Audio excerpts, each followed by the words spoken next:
So the most important thing is that you called with a suspicious case and reported it, and that gives us an opportunity to reach out to you and follow up to determine if it's a case that warrants further investigation, and if that's the case, then we'll send the foreign animal disease diagnostician either out or at least have them contact you to work through the case.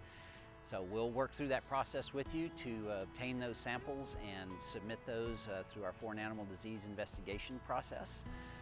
And we'll be responsible for getting those samples and making sure that they're appropriately packaged and submitted to the National Veterinary Services Laboratory for confirmation one way or the other.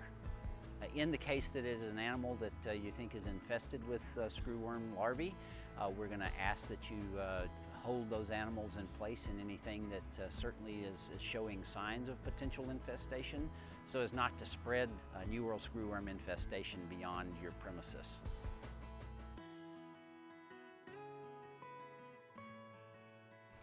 So if there's a confirmation, there's going to be a number of things that occur. We'll be in the middle of a quarantine area that will be established.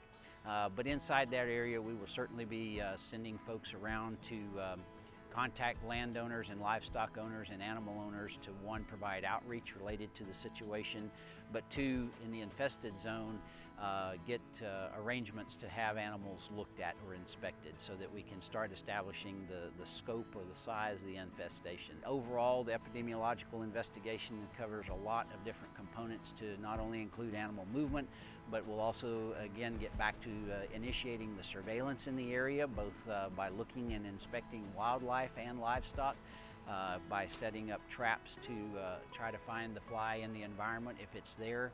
And it will also consist of an evaluation of the area to start looking at potential release of sterile flies if we find that there's an established adult fly population in the area.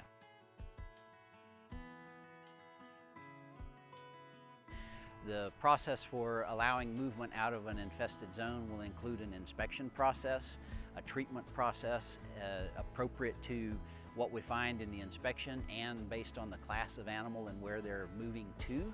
Animals will need to be identified. Just in case there's an issue when they move out, we can go back and find those animals and help deal with that situation as needed.